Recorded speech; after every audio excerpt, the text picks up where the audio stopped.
Meus queridos irmãos, uma primeira pergunta que nós poderíamos fazer, assim logo de início, é por que esta leitura está aí hoje? Esta leitura do profeta Isaías.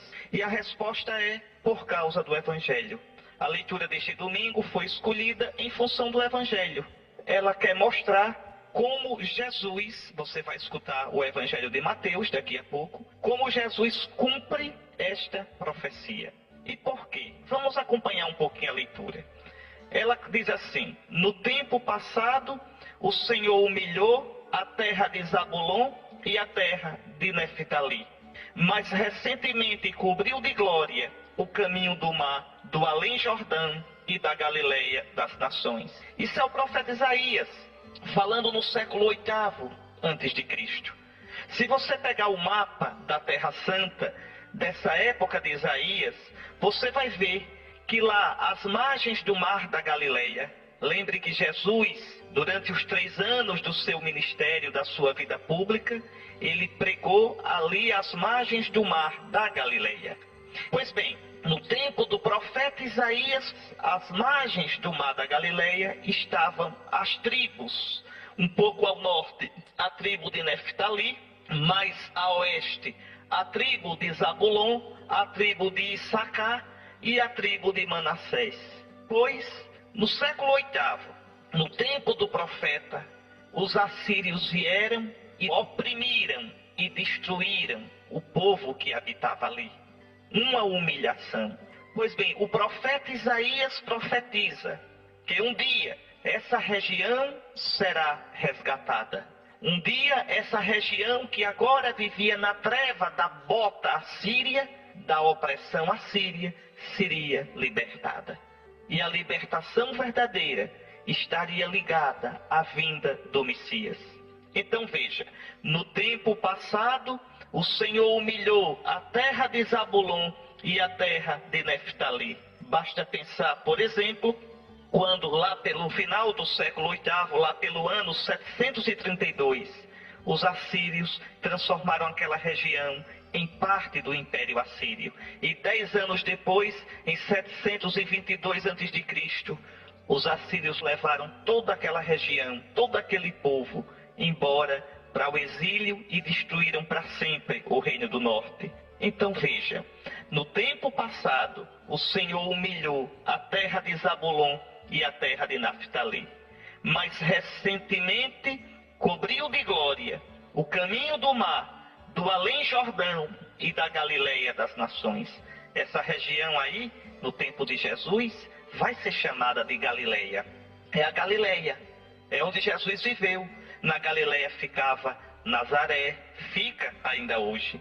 Na Galileia fica Nazaré, fica Caná, na Galileia fica Tiberíades, na Galileia fica Cafarnaum.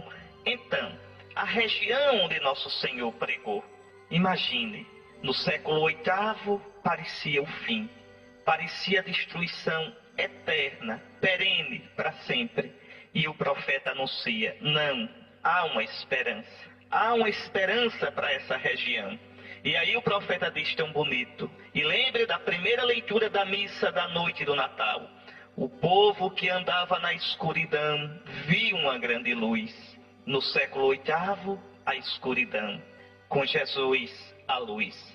Para os que habitavam nas sombras da morte, uma luz resplandeceu. Fizeste crescer a alegria e aumentaste a felicidade.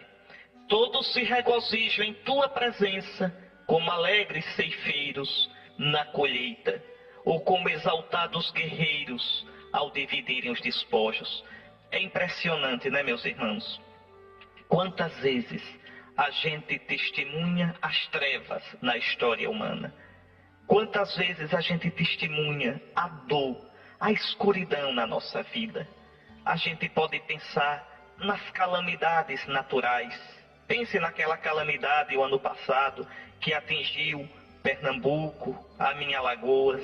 Pense também na calamidade que agora está atingindo lá Rio de Janeiro e São Paulo, sobretudo Rio de Janeiro, aquela região de Teresópolis, de Nova Friburgo.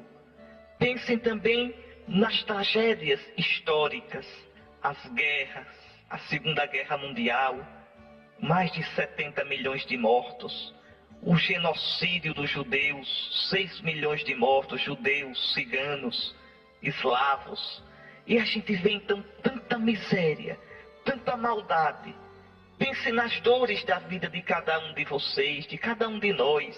Às vezes uma pessoa querida nossa que morre, às vezes uma doença imprevista que chega de repente e desarticula, desarruma a nossa vida. Então a existência humana, ela experimenta essa realidade tremenda das trevas, das trevas. E aqui, na época do profeta Isaías, Isaías testemunha as trevas, a bota assíria. E os assírios eram tremendos, os assírios eram perversos. A bota assíria que oprime ali a região norte da Terra Santa, a atual Galileia, antigamente as tribos de Neftali e de Zabulon.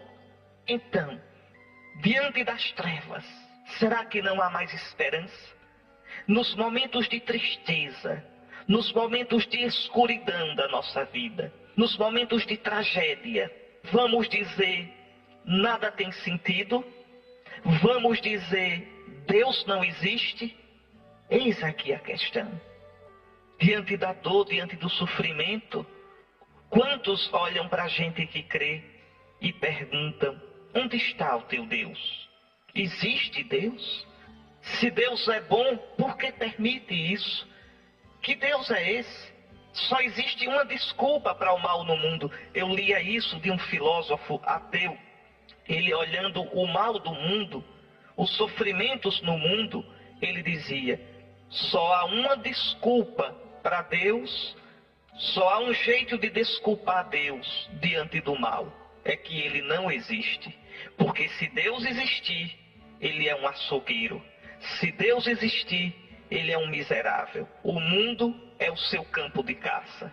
Que coisa! Pense um pouquinho.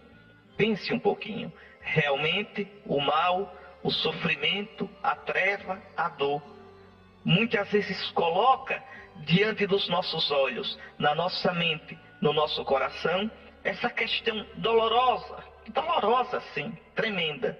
Deus existe. Onde está Deus? Por que permite? E no entanto, a gente nunca vai entender o mistério do mal. A gente nunca vai entender o porquê aquele sofrimento, o porquê com aquela pessoa, o porquê daquela dor. Por exemplo, os reencarnacionistas tentam explicar isso de um modo errado, dizendo, não, é porque estão purificando o karma de pecados de outra encarnação. Deus não é injusto, é justo demais. Claro que essa explicação, primeiro, não tem base bíblica nenhuma, depois não explica nada. Como é que eu posso pagar uma coisa da qual eu não me lembro? Como é que eu posso pagar sem ter consciência de que estou pagando? Então, não resolve o problema, não explica nada. É uma escapadela, é uma tentativa muito curta, muito furada de tentar explicar o problema do mal. Por exemplo, uma tragédia como essa no Rio de Janeiro, em Teresópolis, em Nova Friburgo, todo mundo ali está purificando o karma, todo mundo ali era culpado. Veja, não é essa a explicação, de modo nenhum. Não é isso que explica nada. Diante do mal, a gente deve primeiro lembrar o que diz a Escritura. O mundo que nós temos hoje não é mais o mundo como Deus pensou. Entre o mundo como Deus pensou, entre o sonho lindo de Deus para a nossa vida, para mim, para você, para o mundo, a Escritura diz de um modo figurado, mas belíssimo, Deus pensou esse mundo como um jardim. Lembre lá da narrativa do Gênesis. Deus pensou esse mundo como um pomar. Deus pensou esse mundo como um mundo de vida. Pois, entre o mundo que Deus pensou e isto que nós temos hoje, existe um mistério tremendo do pecado, da liberdade humana mal usada, do não que nós dissemos a Deus. E esse não mexe com toda a humanidade.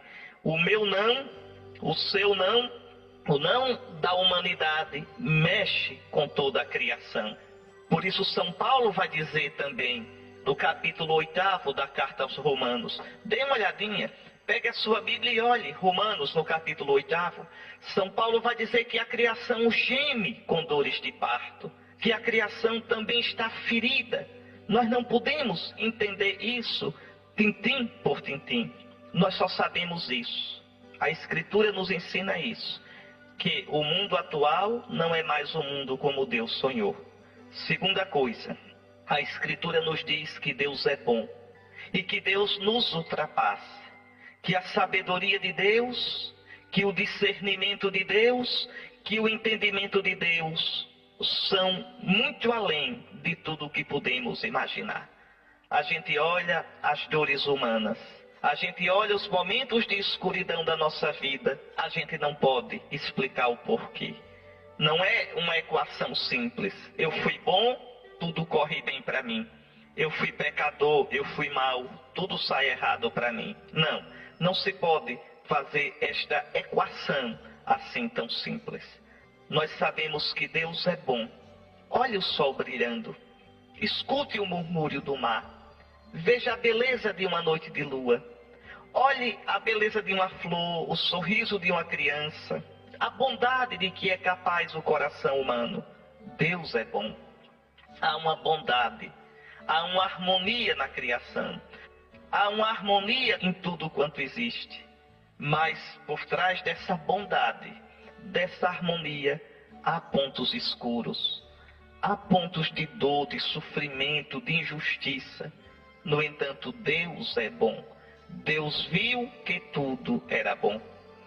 E esse Deus é tão grande, tão sábio, tão onisciente e tão onipotente, que o seu modo de dirigir o mundo, de dirigir a história, nós não podemos compreender totalmente. Não podemos.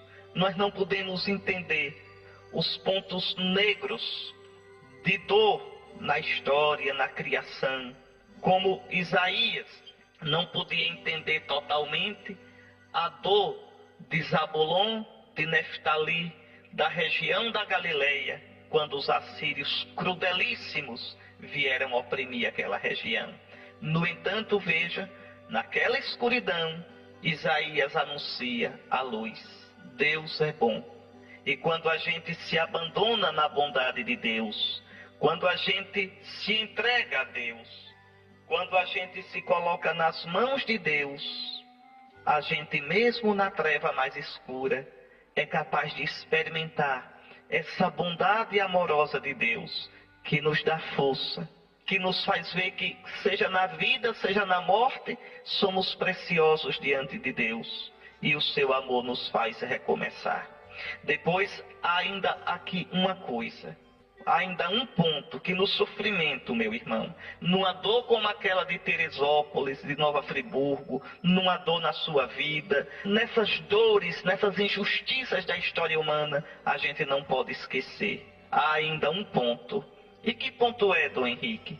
Eu lhe digo daqui a pouquinho. Vamos continuar aqui meditando nessa leitura, e eu lhe digo daqui a pouquinho que ponto é esse. O profeta então diz, vejam, o povo que andava na escuridão viu uma grande luz. Na noite do Natal, a igreja nos faz ouvir essa leitura. Que luz é essa? Para os que habitavam nas sombras da morte, uma luz resplandeceu. Sim, Senhor, tu fizeste crescer a alegria. Tu aumentaste a felicidade. Todos se regozijam em tua presença, como alegres ceifeiros na colheita, como exaltados guerreiros ao dividirem os despojos. Pois o jugo que oprimia o povo, a carga sobre os ombros, o orgulho dos fiscais, tu os abateste, como na jornada de Madian. Um Deus que nos livra, o Deus que livra os seus amigos, que livra o seu povo, que livra as suas criaturas de toda escuridão, de toda opressão, que dá um sentido mesmo na treva. A leitura terminou aqui, mas no Natal a leitura continua. Lembra? Porque nasceu para nós um menino, foi-nos dado um filho. Ele traz aos ombros a marca da realeza, e o nome que lhe foi dado é Conselheiro admirável, Deus forte, Pai dos tempos futuros, Príncipe da paz. Grande será o seu reino, e a paz não há de ter fim sobre o trono de Davi. O amor zeloso do Senhor dos Exércitos há de realizar estas coisas. Assim terminava a leitura na noite do Natal. O que significa isso? Toda a escuridão humana, todo o sofrimento humano, todos aqueles pontos da história que nós não podemos compreender, a gente deve olhar para esse menino. E aí vem aquilo que eu fiquei para dizer para você. Esse menino é aquele que vai tomar sobre si toda a dor humana. Eu falei disso no domingo passado, falando do Messias, servo sofredor. Falei no domingo atrasado, comentando o batismo do Senhor, no qual o Pai diz: este é o meu filho, o meu amado, este é o meu servo, o servo sofredor, que vai tomar sobre si as nossas dores, que vai carregar-se com os nossos pecados. Nas trevas da cruz, no silêncio da cruz, Deus não explica o sofrimento humano. Deus toma nas suas costas, Deus toma nos seus ombros o sofrimento da humanidade. Senhor, nós não entendemos o nosso sofrimento. Senhor, nós nunca saberemos o porquê da dor, nunca entenderemos totalmente, Senhor, como tantos passam pela vida, pela história, magoados e sofridos. Mas uma coisa nós sabemos, olhando a cruz do teu filho, o silêncio daquela cruz, daquele que tu mandaste, o menino que nasceu para nós, o filho que nos foi dado, aquele sobre cujos ombros está a realeza. Senhor, no silêncio da cruz do teu filho, nós sabemos que tu fazes conta do nosso sofrimento, que tu tomas conta da nossa dor, que tu tomas nos ombros do teu filho a dor do mundo, o sofrimento do mundo. Tu não explicas a dor, tu redimes a dor. Tu não explicas o sofrimento, tu mostras que o sofrimento pode ser sinal, caminho de amor, de união contigo. E assim, nem a vida, nem a morte nos separarão de ti. Pense nisso, viu, meu irmão? Pense nisso. Porque os momentos de sofrimento da vida, os momentos de treva, os momentos de dor, esses momentos inexplicáveis, de escuridão e de maldade da história humana, nesses momentos aparece uma bifurcação. Ou eu renego a Deus e não creio mais, e vou pelo caminho do ateísmo e da revolta, da amargura, do absurdo, ou eu me jogo nos braços do Senhor, do crucificado que ressuscitou. E aí, no meio da treva, eu vejo a luz do amor de Deus, a luz da presença de Deus, a luz da fé.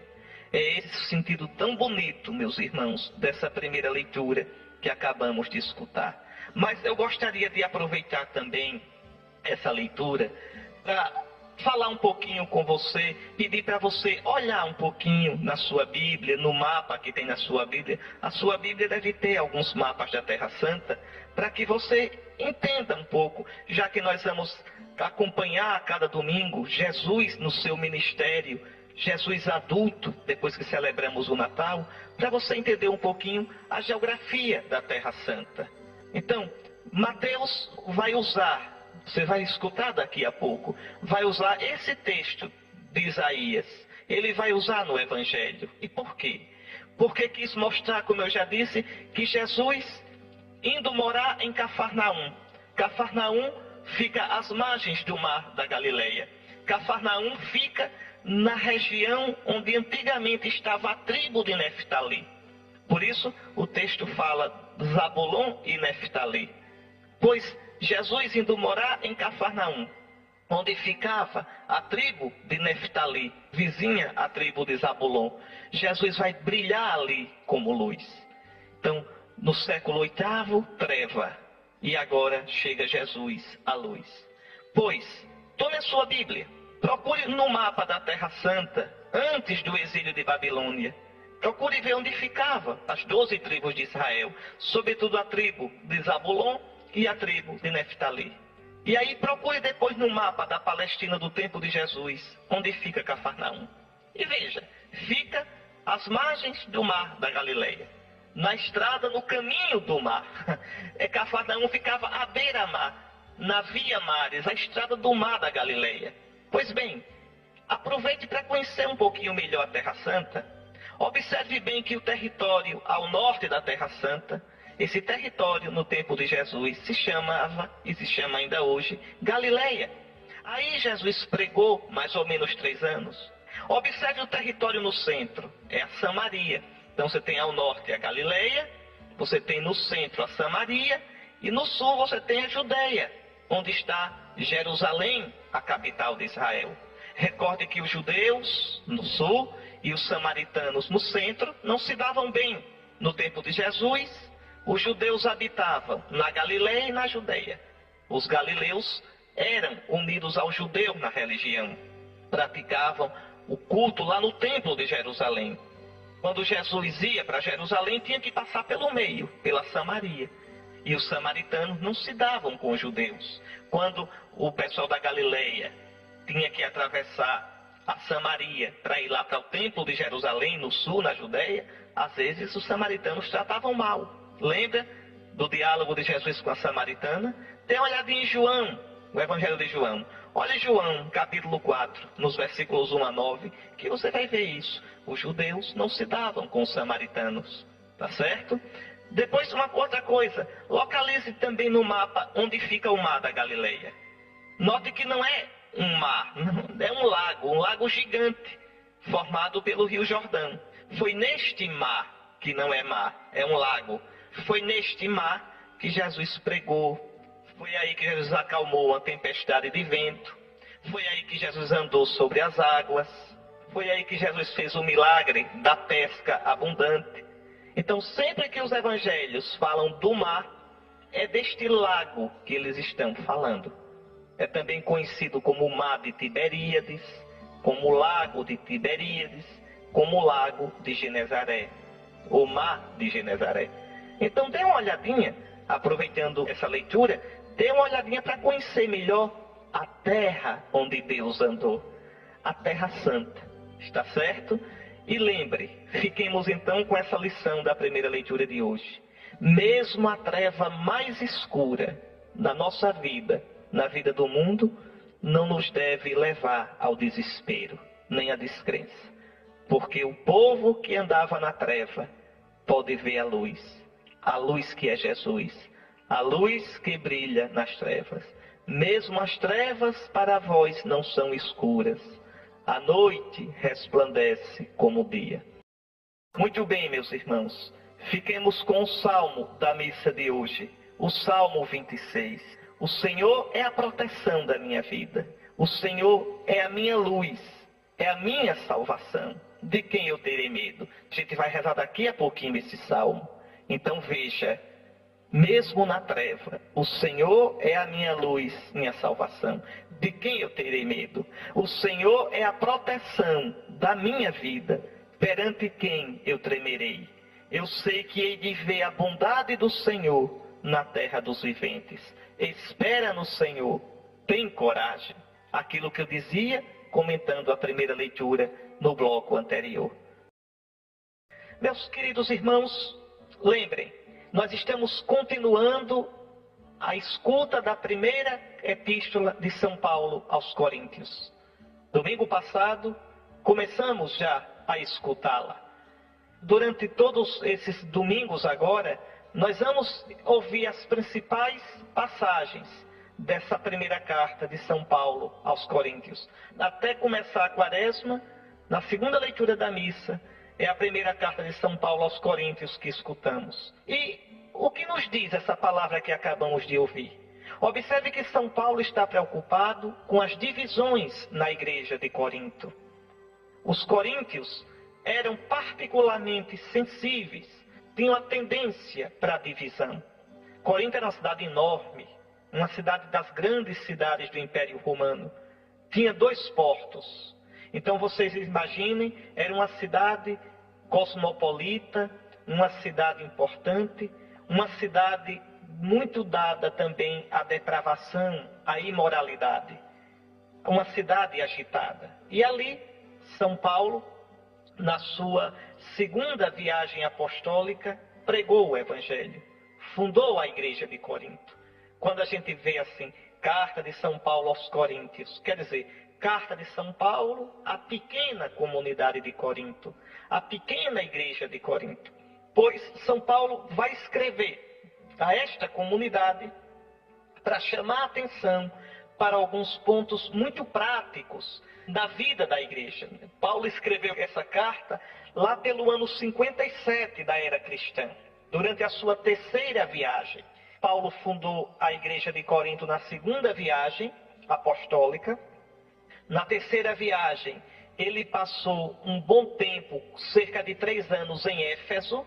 Você pode olhar lá, Atos 19, versículo 1, até o capítulo 20. Pode olhar. É Paulo em Éfeso. E ali, ele teve notícias de divisões na comunidade de Corinto, de escândalos, e escreveu várias cartas a essa comunidade. O principal motivo mesmo está aí na leitura de hoje. São Paulo diz que alguns da casa de Cloé deram notícias a ele, Paulo, das divisões na igreja de Corinto. Então, Paulo vai tratar de várias questões muito sérias naquela comunidade. Primeiro, a necessidade de vencer os partidos, as divisões na igreja, levando a sério que Cristo é um só. E se Cristo é um só, ele não pode estar dividido. E se a igreja é o corpo de Cristo, ela está unida, una, porque Cristo é um. Dividir a igreja é dividir Cristo. E isso vale, meus irmãos, isso vale para nós hoje. Isso vale para a sua paróquia. Isso vale para a sua comunidade, para o seu grupo. Pode olhar nessa carta, dos capítulos 1 ao 4, São Paulo vai tratar das divisões na igreja de Corinto. Depois ele vai tratar de alguns problemas bem concretos. Incesto, processos de cristãos levados aos tribunais pagãos. Quer dizer, os cristãos tinham problemas na igreja, na comunidade, e levavam para os tribunais pagãos. Umas coisas que ainda hoje tem, né? Tem problema na paróquia, tem problema na comunidade, vai-se para a rádio, colocar a igreja na boca dos pagãos, colocar a igreja para ser criticada pelos pagãos. Que coisa triste. Às vezes a gente escuta isso, eu vou à rádio denunciar. Um cristão não age assim. São Paulo repreende duramente os cristãos que agem assim, que levam os problemas internos da igreja para os ouvidos dos pagãos, para que a igreja seja estraçalhada lá fora. Depois São Paulo trata também da questão da fornicação, quer dizer, os pecados contra a castidade. Vai tratar da questão do casamento e da virgindade. E a questão também de comer ou não comer carnes de animais que estavam no açougue para vender, mas que tinham sido sacrificados aos ídolos. Isso vocês podem ver nos capítulos 5 ao 10 dessa primeira carta aos Coríntios. Depois ele vai tratar da boa ordem nas reuniões cristãs, na missa, o uso dos dons, dos carismas. Está lá, dos capítulos 11 ao 14. E depois a questão da ressurreição, no capítulo 15. O capítulo 15 da primeira carta aos Coríntios é aquele que tem, assim, a teologia mais bela do Novo Testamento sobre a ressurreição. E, finalmente, os conselhos finais no capítulo 16. Vale a pena, viu? Dar, assim, uma olhada geral nesta carta. Vale a pena. Mas vamos ver a leitura de hoje. O que nós podemos tirar desse trechinho que acabamos de escutar? Olha, pense um pouquinho. O reino que Jesus veio trazer, o reino que Jesus, com a sua missão na terra, veio implantar, ele se realiza concretamente na igreja. Porque na igreja habita o Espírito Santo de Cristo. A igreja é a comunidade daqueles que vivem a vida nova de Jesus.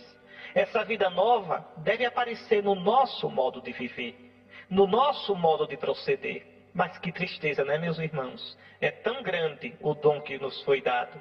É tão grande a nossa vocação. E por outro lado, nós temos as nossas fraquezas. E essas fraquezas não são de hoje, não. está aí já, no século I, está aí, com os apóstolos vivos, essa divisão na igreja de Corinto. Pois bem, São Paulo reclama dessas divisões. A igreja que deveria ser o lugar da concórdia, o lugar do amor fraterno, o lugar onde se vivem os frutos do Espírito. E quais são os frutos do Espírito? Dê uma olhadinha aí na carta aos Gálatas, capítulo 5, versículos 13 a 26. Gálatas 5, versículos 13 a 26. Bondade, mansidão, benignidade, paz, alegria, são os frutos do Espírito. E, no entanto, nós temos aqui confusão. Os coríntios, com essa mania triste, São Paulo diz: irmãos, eu vos exorto, pelo nome do Senhor nosso Jesus Cristo, a que sejais todos concordes uns com os outros, e não admitais divisões entre vós. Enquanto São Paulo diz isso, é porque o pau estava comendo na igreja de Corinto. Não havia união. E aí São Paulo diz: com efeito, pessoas da família de Cloé informaram-me a vosso respeito, meus irmãos, que está havendo contendas, quer dizer, brigas, disputas, divisões, arengas entre vós. Aqui uma coisa: o que são essas pessoas da família de Cloé? Essa tradução não é boa.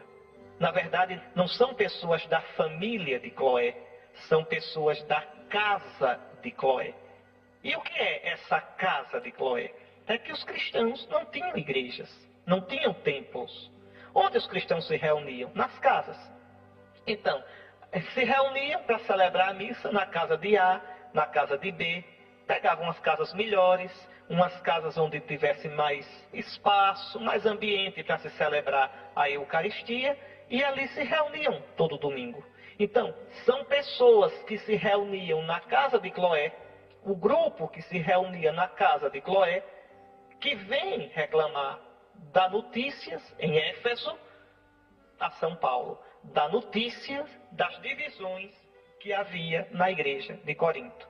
Com efeito, pessoas da casa de Cloé, então, com efeito, pessoas que se reúnem na casa de Cloé para a missa dominical, deram notícia de que está havendo divisão entre vós. Digo isso porque cada um de vós afirma: eu sou de Paulo, eu sou de Apolo, eu sou de Cefas, eu sou de Cristo. Que vergonha! Que vergonha! Todos somos de Cristo. Essa mania de fã-clube. Minha gente, a nossa fé não é no padre, não é no bispo. A nossa fé é em Cristo. O bispo, o padre, o diácono são apenas ministros que devem nos levar a Cristo, que devem ser sinais de Cristo para nós. Seja amigo de Cristo, não amigo do padre. O respeito, o carinho pelo padre, o respeito, o carinho pelo bispo devem ser por causa de Cristo e não por motivos humanos.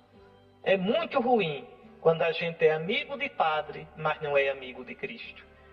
Deus me livre. Eu quero ter amigos.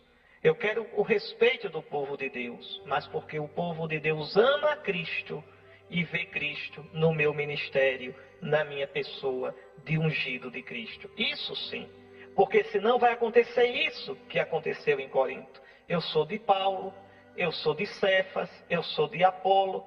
Quem é Cefas? Vocês se lembram, Cefas é Pedro, tá certo? Cefas é Pedro, significa pedra, a palavra Cefas. Olhe lá na primeira carta aos Coríntios, capítulo 15, versículo 5. Olhe lá em Lucas, capítulo 24, versículos 33 a 34. Olhe em João, capítulo 1, versículos 40 a 42. Pedro é chamado de Cefas, que quer dizer pedra. É verdade, Pedro nunca esteve em Corinto.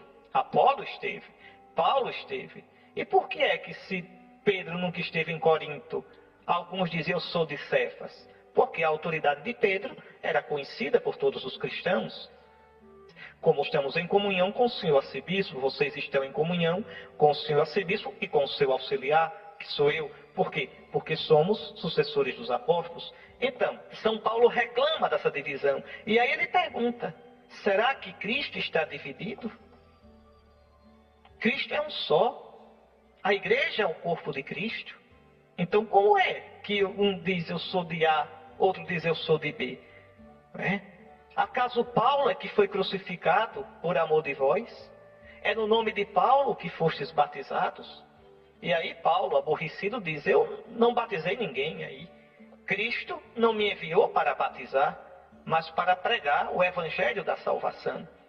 E aqui entenda, não é que Paulo nunca tenha batizado ninguém, não. É que Paulo, a ênfase dele, a primeira missão dele, a primeira preocupação era anunciar o evangelho. Depois, o pessoal que trabalhava com ele, a equipe que trabalhava com ele, Tito, Timóteo, Silas, Páfras, esse pessoal é que batizava. Mas Paulo mesmo, a grande preocupação era pregar o evangelho. E por que é que Paulo diz isso? Porque está aborrecido, diz, olha, ninguém foi batizado em meu nome. Eu não morri por ninguém. Então ninguém diga eu sou de Paulo. De jeito nenhum. Eu sou de Cristo, isso sim. Eu sou de Cristo. Eu sou de Cristo. Então, ninguém foi batizado em meu nome. Então não pode dizer eu sou de Paulo. E aí Paulo diz muito bonito, eu fui enviado para pregar o evangelho da salvação. E sem me valer dos recursos da oratória. Não quero fã-clube. Não quero ninguém atrás de mim, colocando sua fé em mim. Não, para não privar a cruz de Cristo da sua força própria. Nossa fé é em Cristo, meus irmãos. Nossa esperança é em Jesus. Então eu volto a dizer, olhe, às vezes dá uma tristeza ver a tendência às divisões na igreja. As tendências aos partidos, aos grupelhos. Quer ver uma coisa feia às vezes? Ah, o bispo transferiu, tirou o padre daqui, pois o padre que vem a gente não vai ajudar não. Quem faz isso não tem fé. Quem faz isso não é de Cristo, é do padre. Que é isso? Não interessa quem é o padre. Bendito que vem em nome do Senhor. Não interessa que é um sacerdote. Não interessa quem é o padre que celebra a missa. Interessa que aquele padre celebre a missa católica direitinho, respeitando as normas litúrgicas, seguindo o missal, não queira se mostrar nem aparecer, mas deixe que através dele Cristo apareça, Cristo se mostre. E quanto ao povo de Deus, qual é o padre que vai celebrar? Não interessa, é um sacerdote. Um sacerdote que fará as vezes de Cristo. Pela boca dele, Cristo ensinará. Pelas mãos dele, Cristo consagrará. Cristo se dará em comunhão. Cristo abençoará. Somos todos de Cristo. Cristo é um só, não está dividido. Por isso, o seu corpo, que é a igreja, também não está dividido. Muito bem, meus irmãos, fiquemos com essa lição. Meus irmãos, graças a Deus por essa palavra tão bela que nós acabamos de escutar, tão cheia de sentido. Deixe-me destrinchar um pouquinho para você. Cada versículo, a gente ir acompanhando aos poucos para entender esta belíssima palavra de Deus. São Mateus começa dizendo, ao saber que João tinha sido preso, Jesus voltou para a Galileia. É interessante como João foi sempre o precursor de Jesus. A anunciação do anjo a Zacarias, dando conta do nascimento de João, precedeu a anunciação do anjo a Maria, dando conta do nascimento de Jesus. O nascimento de João prepara o nascimento de Jesus.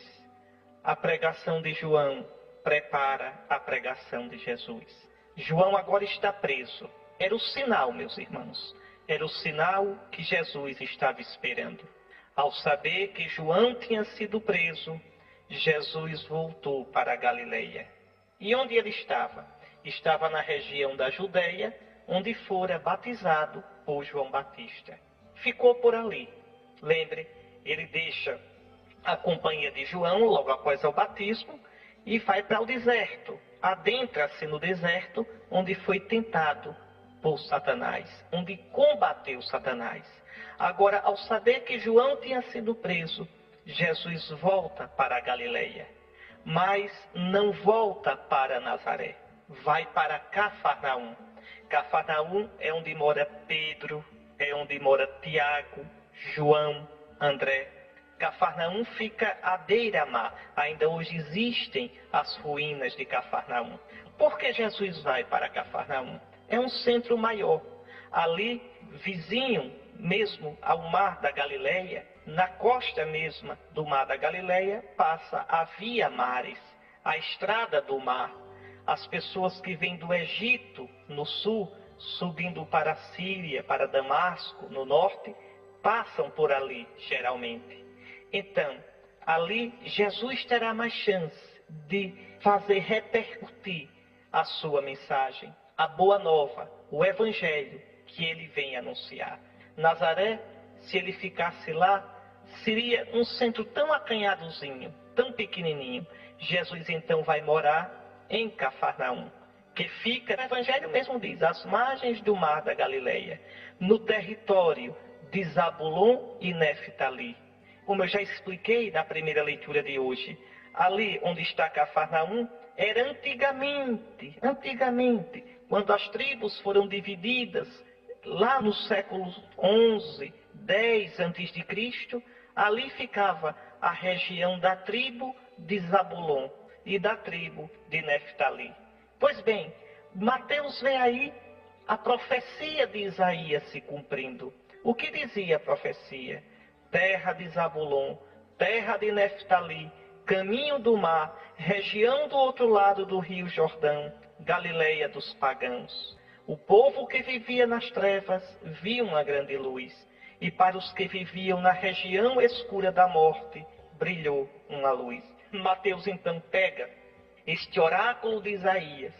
Eu já expliquei na primeira leitura que diante da opressão assíria estava desanimada lá aquela região, e Isaías anuncia que um dia o povo seria liberto. Um dia Deus haveria de fazer brilhar sua luz quando viesse o Messias. Uma luz muito maior do que aquilo que o povo imaginava. Porque não é uma luz simplesmente que nos liberta dos assírios, ou dos babilônios, ou dos romanos, ou dos gregos. Não. É a luz, é o Messias que nos liberta do pecado, de uma vida vazia, de uma vida sem sentido. A libertação que nosso Senhor Jesus Cristo nos traz, meus irmãos, não é uma libertação qualquer. Não é uma libertação simplesmente social, ou econômica, ou de cura física. Tudo isso ainda é pouco. Essas libertações são tão fugazes, tão parciais, tão incompletas, tão passageiras. O homem é liberto de verdade quando ele descobre o sentido da vida. O homem é liberto de verdade quando ele descobre que foi criado para Deus, por um amor eterno, que o acolhe, que é providente, que o ama absolutamente, o ama incondicionalmente. Aí sim, o homem é livre, o homem é feliz. É esta libertação que Jesus vem trazer. É esta luz que vai brilhar em Jesus Cristo. Agora aqui, eu queria chamar também a sua atenção para uma coisa interessante e muito importante. Veja, Jesus, voltando para a Galileia, não vai mais morar em Nazaré. Vai morar em Cafarnaum. Uma coisa tão simples. Entre Cafarnaum e Nazaré não havia uma distância muito grande. Não havia uma distância muito grande. Jesus então vai morar em Cafarnaum. E nessa coisa tão simples, Mateus vê uma realidade tão grande. Está se cumprindo a Escritura. Uma luz brilhou para o povo que andava nas trevas. Eu queria dizer a você, viu, meu irmão, minha irmã, escute. Aprendamos a ver nas coisas pequenas a providência de Deus. Aprendamos aquilo que os focolarinos gostam de cantar. Em tudo que me acontece, encontro o teu amor. Isso mesmo. Por trás dos acontecimentos, às vezes pequenos, às vezes banais, existe um desígnio de Deus. Existe uma providência de Deus. Mateus, inspirado pelo Espírito Santo, nos desvela isso. Que Jesus, indo morar em Cafarnaum, está cumprindo a Escritura. Pois bem, aprendamos a ver nas coisas da nossa vida a presença do Senhor. E aí, Mateus continua. Vamos para o versículo 17. Daí em diante, Jesus começou a pregar dizendo: convertei-vos, porque o reino dos céus está próximo. Então, depois que João foi preso, Acabou-se a pregação dele, agora começa a pregação de Jesus. O anúncio do reino dos céus que Jesus veio trazer. Jesus começou a nos salvar quando começou a pregar? Não. Quando foi que Jesus começou a nos salvar? Quando se fez homem, ainda no ventre da Virgem Maria. Ali, no primeiro momento da sua bendita encarnação, Jesus começa a sua obra de salvação. Fazendo-se humano, fazendo-se homem, vai redimindo, vai passando a limpo o humano. Jesus precisava pregar, porque ele já estava nos salvando no ventre da Virgem, já estava nos salvando ao nascer, ao viver a sua bendita infância, ao viver cerca de 33 anos, a vida escondida em Nazaré. Para que pregar? É que se ele não pregasse, jamais saberíamos que Deus enviou seu Filho. Se ele não pregasse, jamais saberíamos o sentido da encarnação. Se ele não pregasse, jamais poderíamos responder ao apelo que no seu Filho Jesus, o verbo, o pensamento, a palavra do Pai, é isso que significa logos, verbo, como João diz, o verbo se fez carne. Pois bem, jamais conheceríamos esta bondade de Deus e jamais teríamos como responder com a nossa vida, com o sim da nossa conversão. Então Jesus, agora que João foi preso, agora que termina a pregação de João, Jesus começou a pregar. E qual é a pregação de Jesus? Tanto São Marcos quanto São Mateus resumem maravilhosamente essa pregação. Convertei-vos, porque o reino dos céus está próximo. Então, o anúncio de Jesus é esse: o reino dos céus está próximo. Deixe-me fazer uma observação. O certo é dizer reino de Deus ou reino dos céus? Qual é a diferença? Nenhuma. É São Mateus que usa essa expressão reino dos céus. E usa por respeito. Mateus é judeu, e judeu piedoso. E vários judeus, ainda hoje, evitam pronunciar a palavra Deus. Ao invés de pronunciar Deus, eles pronunciam céus, por respeito. Nunca dizem os judeus o nome Javé, dizem Adonai, que quer dizer Senhor. Então, ao invés de dizer Javé, dizem Senhor. E ao invés de dizer Deus, dizem céus. É uma corrente do judaísmo que faz isso. E qual o sentido disso? Exprimir todo o respeito, exprimir toda a adoração diante de Deus. Para os judeus, dizer o nome é como pegar a pessoa. Dizer o nome é como aprisionar, dizer eu te conheço, eu esquadrinho, eu sei quem tu és. E Deus sempre escapa de nós. Quem pode conhecer a Deus de verdade? Quem pode compreender o modo de agir de Deus? É por isso que os judeus evitam dizer o nome de Deus. E eu já disse aqui várias vezes, vou repetir. É por isso que também existe uma norma cristã, uma norma na liturgia cristã, que muitas vezes é desrespeitada. Não se pronuncia o nome Javé durante as orações litúrgicas da igreja. Nem nos cânticos, nem nas leituras, nem nas orações se pronuncia o santo nome de Deus. Isso é norma cristã antiquíssima. E recentemente, há uns 4 anos, a Santa Sé lembrou aos bispos todinhos para vigiar sobre isso. Então, é um sinal de respeito. Mesmo que em Jesus Deus mostre o seu rosto, mesmo que em Jesus Deus nos ensine a chamá-lo de Abba, papai, ele continua o Deus grande, o Deus santo, o Deus misterioso, o Deus com o qual não se pode brincar. Então, é por isso que onde Lucas, Marcos dizem reino de Deus, Mateus, por respeito, diz reino dos céus. Então, qual é a pregação de Jesus? O reino dos céus está próximo. Quer dizer, o reino dos céus aproximou-se de vós. O reino de Deus chegou para vós. Como chegou? Chegou em Jesus.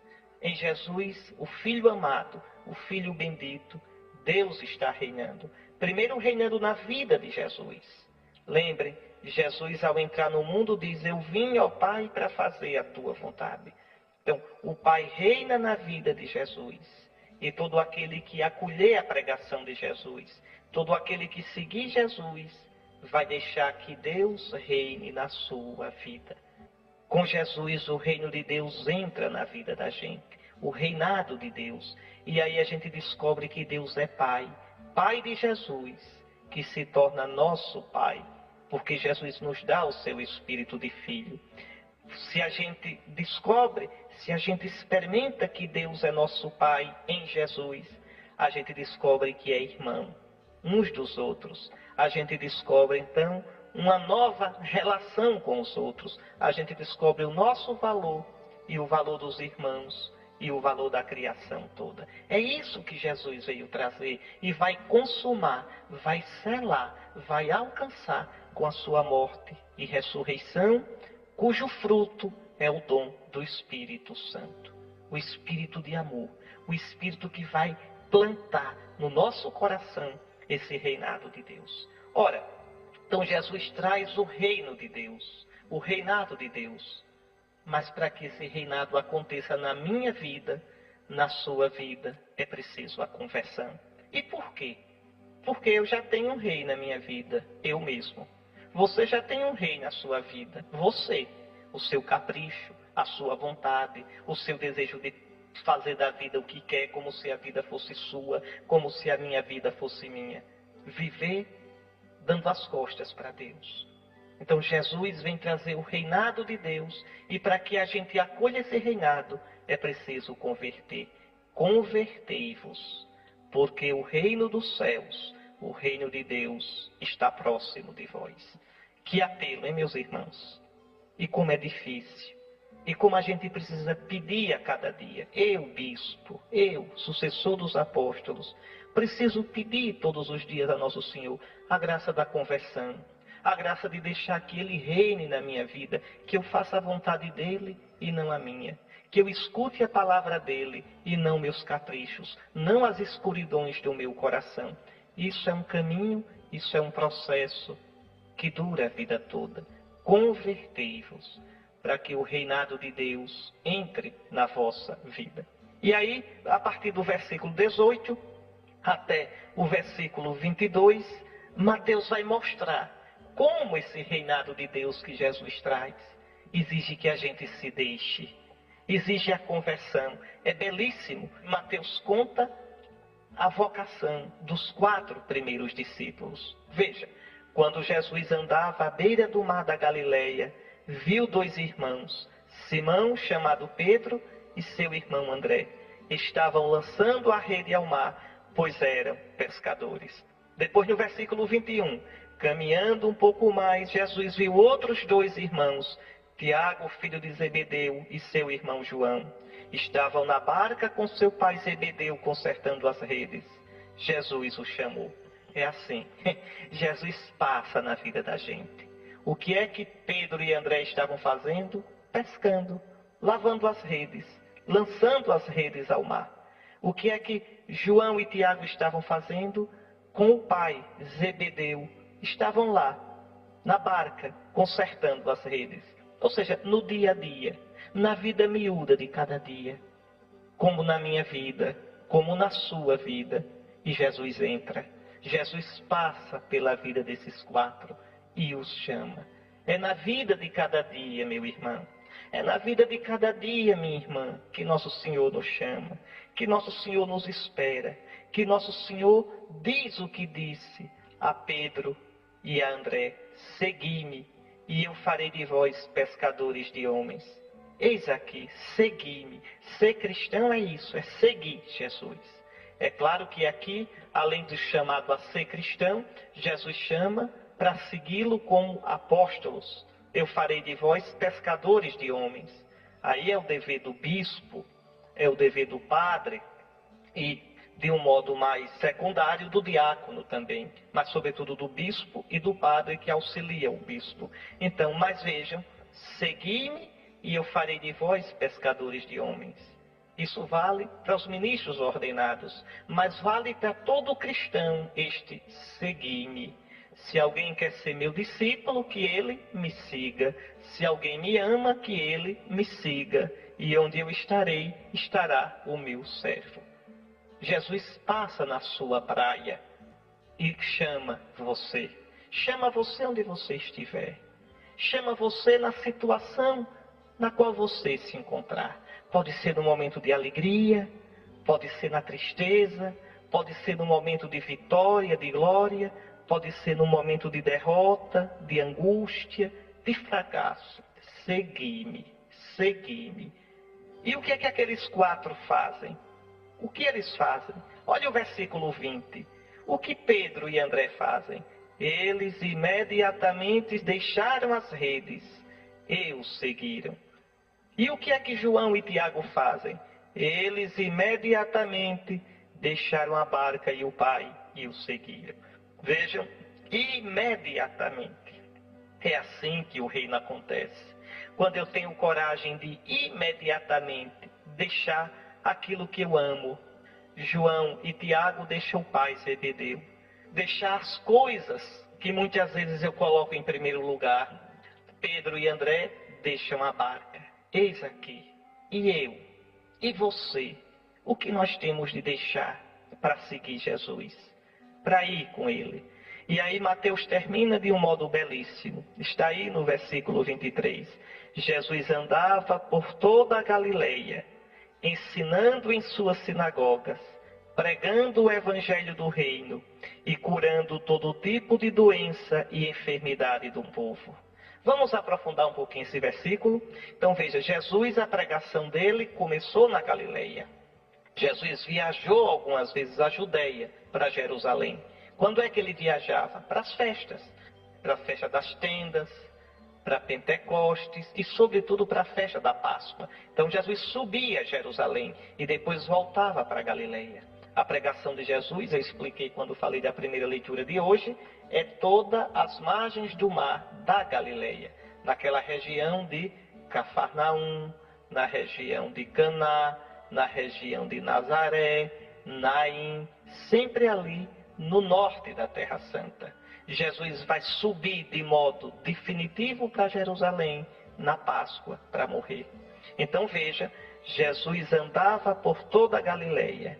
E o que era que ele pregava? Atenção, pregando o evangelho do reino, pregando a boa nova, evangelion, boa nova, pregando a boa notícia. Qual é a boa notícia? Que com ele o reinado de Deus chegou. É o que o profeta Isaías tinha anunciado. É belíssimo. Se você quiser dar uma olhadinha, pegue o capítulo 52 do profeta Isaías, o versículo 7. Escute só. Como são belos sobre os montes os pés do mensageiro que anuncia a paz, do que proclama boa nova e anuncia a salvação, do que diz a Sião, o teu Deus reina. Está aí. Como são belos sobre os montes os pés do mensageiro. Quem é esse mensageiro? É o nosso Jesus, que anuncia a paz, porque ele vem trazer o shalom, ele vem trazer a reconciliação entre a humanidade e Deus. Eu vos deixo a paz, a minha paz eu vos dou. O castigo que nos dá a paz caiu sobre ele, pelas suas chagas nós somos curados. Que coisa linda. Por isso, depois da sua morte e ressurreição, ele vai dizer, a paz esteja convosco. Então, como são belos sobre os montes os pés do mensageiro que anuncia a paz, que proclama boas novas, quer dizer, que proclama evangelhos, que proclama o evangelho. Em grego, boa nova é evangelho, evangelho, que anuncia a salvação. Então, é a boa nova da salvação. E qual é essa boa nova? Do que diz a Sião, o teu Deus reina. Está aí. Ou seja, Isaías profetizou, anunciou, o Messias seria aquele que pregaria o Evangelho. E o Evangelho é esse, Sião, o teu Deus reina. O teu Deus é rei. Comigo ele está reinando. Abre, Sião, abre, meu povo, o coração para o teu Deus. Então, qual é o evangelho? É o evangelho do reinado de Deus. É o evangelho do reino dos céus. E aí São Mateus diz que Jesus curava todo tipo de doença e enfermidade do povo. Isso mesmo. Os milagres de Jesus não são show, como essas seitas fazem, de modo desonesto, de modo que trai o sentido do milagre. Os milagres de Jesus são sinais de que o reino chegou, de que com o reinado de Deus que ele trouxe, o reinado de Satanás, que nos machuca, que nos traz o desespero, esse reinado e as suas marcas vão desaparecendo. As curas de Jesus, os milagres de Jesus, os exorcismos de Jesus, os milagres sobre a natureza, como andar sobre as águas, multiplicar os pães, tudo isso é sinal de que o reino chegou. Milagre é somente um sinal, nada mais. Por isso que João nem usa a palavra milagre, usa a palavra sinal, semeio, porque são sinais do reino dos céus, sinais do reino de Deus. Como é bonito, meus irmãos, o Evangelho. Vamos pedir a Nosso Senhor que nos ajude a acolher o reino. Eu vou deixar você, viu, com aquela música tão bonita do Padre Jonas Abib. Como são belos os pés do mensageiro que anuncia a paz. Ele reina, ele vive, ele é Deus e Senhor. Que Nosso Senhor abençoe você, abençoe sua família e lhe dê uma semana na graça de Deus. Abençoe-vos o Deus Todo-Poderoso, o Pai, Filho e Espírito Santo.